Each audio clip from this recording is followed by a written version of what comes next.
Good morning class. Today I will teach you work power energy. The last class of work power energy. Now I will teach you work. I have already taught you work energy. Today I will teach you power. What is power and what is instantaneous power and how we can determine the instantaneous power or average power when the body is in motion, and what will be the unit. Is it a scalar or vector quantity? All the topics related with power we will discuss in this lecture. Now power, this is the last topic. Now thereafter I will teach you center of mass or any other जो chapter है, collision, center of mass, etc. Now power, what is power? Time rate of doing work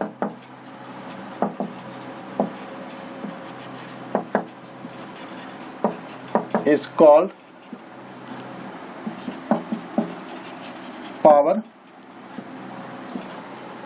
Power is equal to dW by dt or W by T, you can say. P is equal to dW by dt, F ds by dt, ds by dt बराबर भी यानी F dot B यानी dot product of force and velocity is called instantaneous power. Okay, third one, SI unit of power is watt. Okay, or joule per second, watt or joule per second. SI unit of power. Bigger unit क्या होगा इसका? Bigger unit is kilowatt hour, kilowatt, and this is equal to 1000 watt. And mechanical unit एक होता है, mechanical unit horse power, HORSE horse power. इसको HP बोला जाता है, ज्यादातर HP ही लिखा रहता है, 746 watt. ये हॉर्स पावर जो है ब्रिटिश FPS सिस्टम से आया है, यानी ब्रिटिश जो सिस्टम बनाई थी ब्रिटिश गवर्नमेंट उसके द्वारा आया. और जो हॉर्स किलोवाट या वाट या जो भी आया वो आया फ्रेंच सिस्टम से आया है. इट इज स्केलर क्वांटिटी, क्योंकि डॉट प्रोडक्ट है फोर्स एंड वेलोसिटी का. It is scalar quantity, scalar quantity, ये scalar quantity. So it is added algebraically.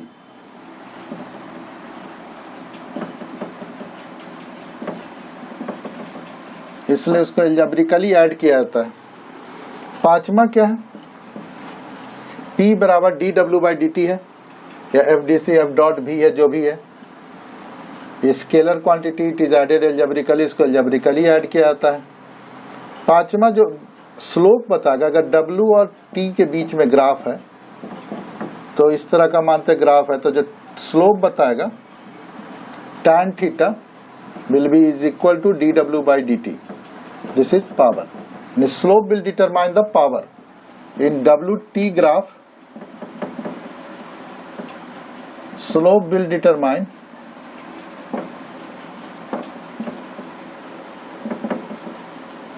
power. और अगर इसी को dW छठा है, dW इज इक्वल टू होगा P dt. तो एरिया इन PT ग्राफ, अगर हम PT ग्राफ ले लें, P और T के बीच ग्राफ ले लें, P है इधर और T है, तो area covered by the curve on time axis, area covered by the curve on time axis determine work done, will be work done. वो वर्क डन होगा. इसका स्क्रीनशॉट लीजिए. अगर एरिया कवर करेगा तो हम पीटी ग्राफ में एरिया कवर करेगा वो वर्क डन बताएगा. VT ग्राफ, WT ग्राफ में अगर हमको जो स्लोप निकलेगा कर्व का वो पावर बताएगा. इसको ध्यान से देख लीजिए स्क्रीनशॉट.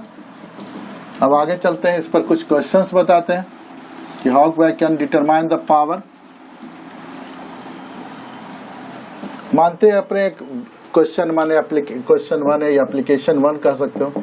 मानते कोई स्पाइडर है,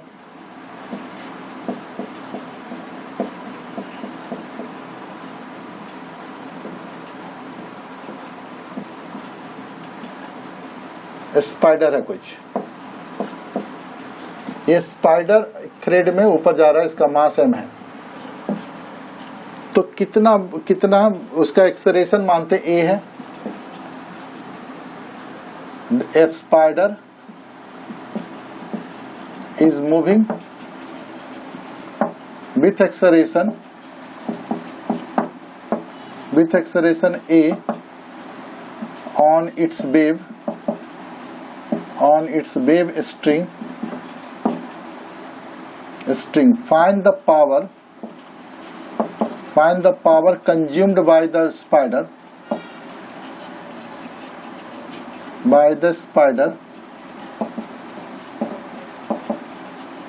after t सेकेंड के बाद क्या होगा। if m be the mass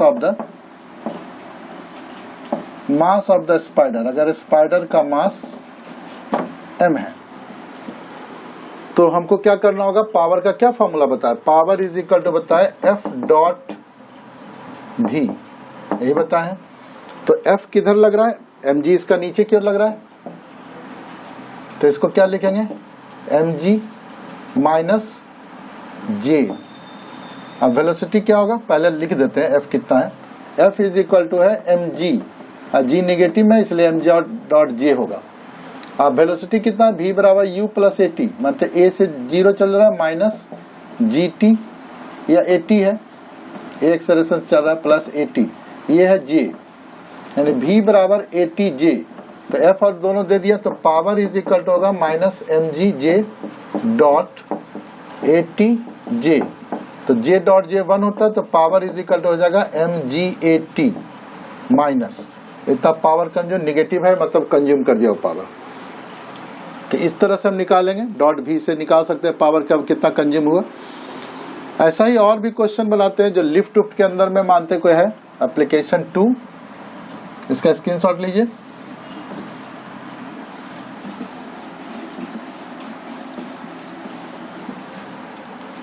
application 2 है कि एक लिफ्ट है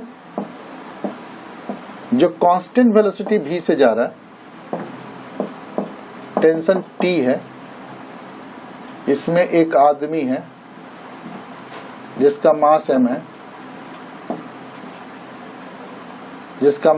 है, और इस बॉडी का मास, लिफ्ट का मास m है। तो इस पर T ऊपर लग रहा है, mg किधर लग रहा है, नीचे की ओर। लिफ्ट का भी वेट किधर लग रहा है, नीचे की ओर mg। तो T बड़ा है तभी ऊपर जा रहा है ये, तो T माइनस mg बराबर m plus m into a ऐसा होगा। But the lift is moving in upward direction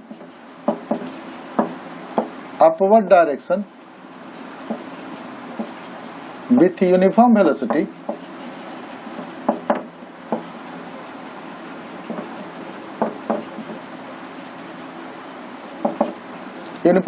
से मूव कर रहा है अपवर्ड डायरेक्शन में।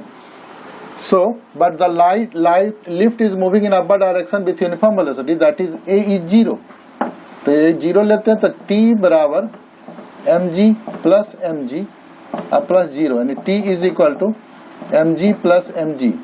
m कॉमन ले लेते हैं, सॉरी g कॉमन ले लेते हैं, m plus m।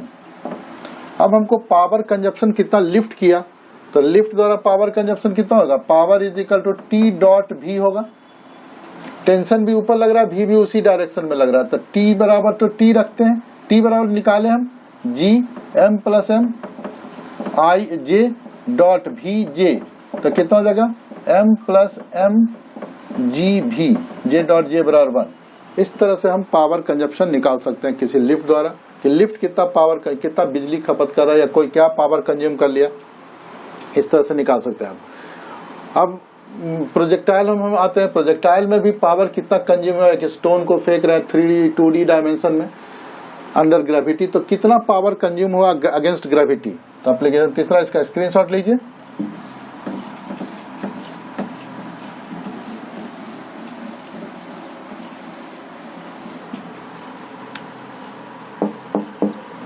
A body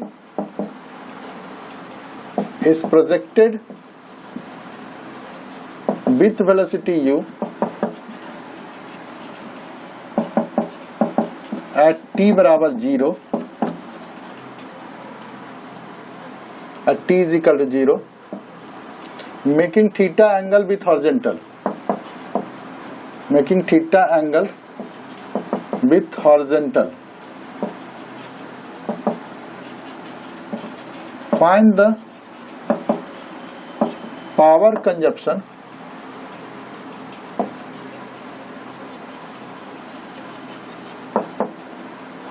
average power consumption after t second,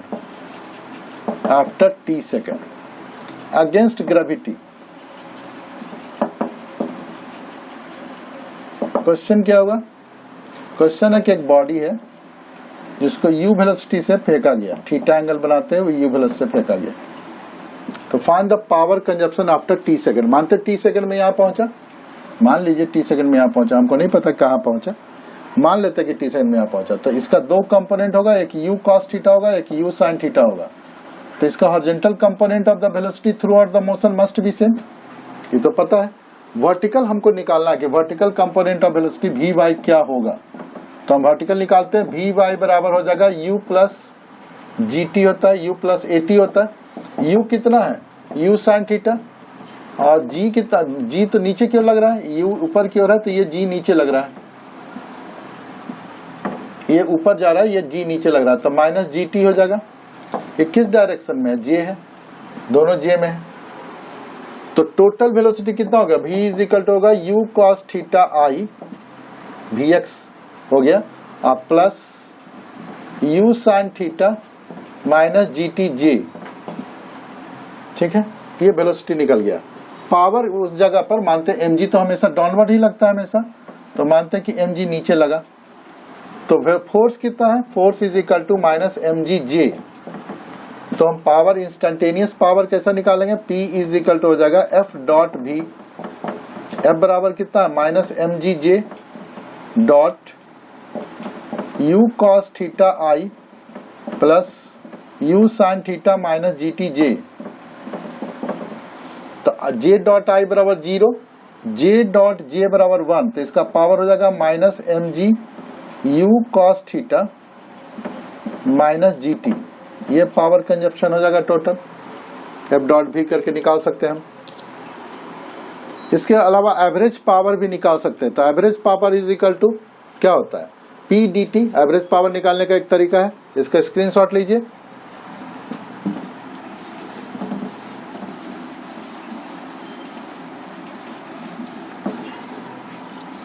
average power P average is equal to होता है P dt इंस्टेंटेनियस पावर 0 से लेकर t divided by t minus 0, ये एवरेज पावर का formula हुआ। तो अभी जब हम बॉडी को u cos थीटा u से प्रोजेक्ट किए थे, तो t सेकंड में अगर यहाँ पहुंचा था, t सेकंड में ये u cos थीटा था, ये था u sin theta minus gtj, u cos theta i था। तो इसका डॉट प्रोडक्ट निकाले, mg नीचे की ओर लगा था, तो डॉट प्रोडक्ट निकाले तो कितना एवरेज इंस्टेंटेनियस पावर आया था? Minus mg u cos theta minus gt, ये एवरेज पावर, इंस्टेंटेनियस पावर आया था। तो पावर एवरेज अगर हम निकाला जाए तो P का वैल्यू निकलेंगे, इंस्टेंटेनियस का वैल्यू देंगे mg u cos theta minus gt into dt, integrate करेंगे 0 से t बाई t, तो P average is equal to हो जाएगा माइनस mg बाई t। इसका इंटीग्रेट करते हैं, u cos थीटा dt कितना हो जाएगा? u cos theta t minus gt square by 2, t एक कॉमन हो जाएगा, minus mg u cos theta minus gt by 2, ये एवरेज पावर हो गया। Against gravity average power consumption इतना हुआ, इंस्टेंटेनियस पावर इतना हुआ। थोड़ा सा अंतर है, देखिए gt बाई 2 आया, यहाँ gt बाई 2 नहीं आया। u cos थीटा तो ठीक है रहा, लेकिन यहाँ पर gt बाई 2 आया है ना, यहाँ gt है, यहाँ gt, ये इंस्टेंटेनियस में gt रहा, एवरेज में gt बाई 2 हो गया, दोनों में अंतर है। कुछ लोग बोलता नहीं इंस्टेंटेनियस पावर एवरेज पावर में क्या अंतर है, कुछ अंतर नहीं है, लेकिन है देखिए अब प्रूफ हो गया, इस क्वेश्चन से प्रूफ हुआ कि इंस्टेंटेनियस पावर एवरेज पावर में क्या अंतर है। चौथा एप्लीकेशन है power lifting of water from the well. इसका स्क्रीनशॉट लीजिए।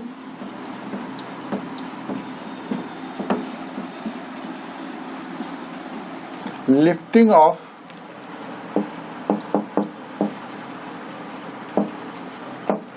Of water from the well. अगर rate of emission of water is dm by dt हो, तो अगर हम किसी कुएं से कुआं है ये, पानी ऊपर की ओर टान रहे हैं, उठा रहे हैं, तो कितना वाटर लिफ्ट होगा? पहले लगेगा mgh, dm हम उठाए तो dmgh plus half dm v square, kinetic energy भी वहां पर जाकर के हुआ, टोटल एनर्जी या वर्क डन कह सकते हैं minus dmgh plus half dm v square. अब हम इसको dt से डिवाइड कर देते हैं, dw बराबर, तो dw by dt is equal to हो जाएगा minus dm by dt gh plus half dm by dt v square. कितना होगा? dw बाई dt बराबर क्या होता है? Power is equal to minus, या dm बाई dt कॉमन ले लेते हैं, dm by dt minus gh plus v square by 2, ये होगा। अगर जस्ट उसको लिफ्ट करना, वेलोसिटी टॉप पोजीशन पर 0 है, तब क्या होगा पावर?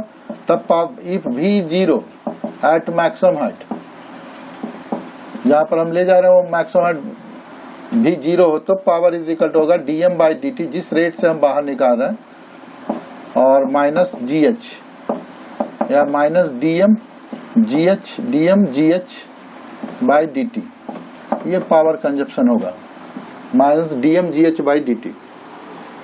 वाटर को लिफ्ट कर रहे हैं ऊपर की और नीचे से, पानी कुएं से इतना रेट से पानी को अगर रेगुलर हम लिफ्ट करते रहेंगे तो इतना पावर कंज्यूम होगा। इसका स्क्रीनशॉट लीजिए।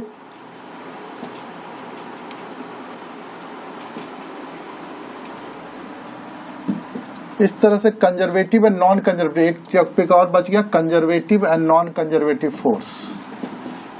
What is conservative force and what is non-conservative force? Conservative and non-conservative force.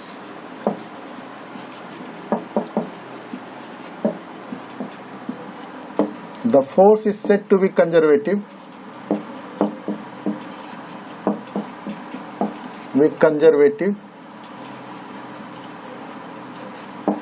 if the work done by this force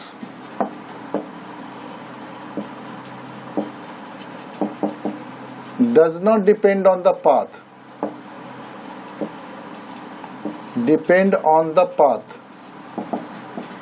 it depends only initial and final position. ये सिर्फ initial और final position पर depend करता हूं। That is work done for one round trip, that is work done for one round trip is always 0 for these type of forces। ये कैसा forces है? Coulomb force है, कंजर्वेटिव है। Coulomb force, gravitational force भी है, conservative ही है। Non conservative किसको होता है? The force is said to be non conservative. The force is said to be non-conservative if the work done by the force, by these forces forces depends on the path followed by it. That is work done for one round trip. For one round trip will not be zero for these type of forces. For example,